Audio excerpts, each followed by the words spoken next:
లపై వైసీపీ దుష్ప్రచారాన్ని Nellore TDP in charge mayor Roop Kumar తీవ్రంగా ఖండించారు. ఈ సందర్భంగా ఆయన టీడీపీ రాష్ట్ర నాయకులు గిరిధర్ రెడ్డితో కలిసి నెల్లూరు ప్రభుత్వ ఆసుపత్రిని సందర్శించారు. హాస్పిటల్లోని 104, 108 అంబులెన్స్లను పరిశీలించి వాటి పరిస్థితి గురించి అడిగి తెలుసుకున్నారు. కేవలం 5 లక్షల కిలోమీటర్ల కంటే ఎక్కువ తిరిగిన అంబులెన్స్లను మాత్రమే పక్కన పెట్టారని రూప్ కుమార్ స్పష్టం చేశారు.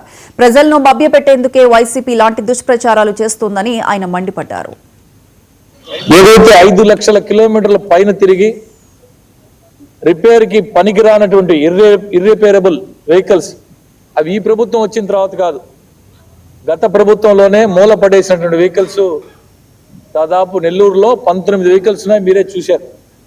అవి ఎందుకు పనికిరానివి అని చెప్పి 5 లక్షల కిలోమీటర్ల పైన తిరుగున్నాయి, ఇవి ఎందుకు పనికిరావని నిర్ధారించి అవి మూలను పడేయడం జరిగింది. అటువంటి వాటిని ఫోటోలు తీసి ఈ విధంగా ఉందని చెప్పడం ఎంతవరకు సమంజసమో ప్రజలందరూ కూడా గమనించాలని చెప్పి సందర్భంగా తెలియజేస్తాం. కూటమి ప్రభుత్వం వచ్చిన తర్వాత ప్రజల యొక్క ఆరోగ్యం మీద ప్రత్యేక దృష్టి పెట్టి ప్రజల ఆరోగ్యం కోసం కావాల్సినటువంటి అన్ని రకాల చర్యలు తీసుకుంటా ఉంది.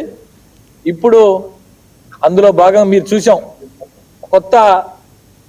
ఇప్పుడు ఈ కుటుంబ ప్రభుత్వం వచ్చిన తర్వాత 108 అంబులెన్స్ ఎలా ఉందో మీడియా మిత్రులందరికీ కూడా ప్రత్యక్షంగా చూపించాం.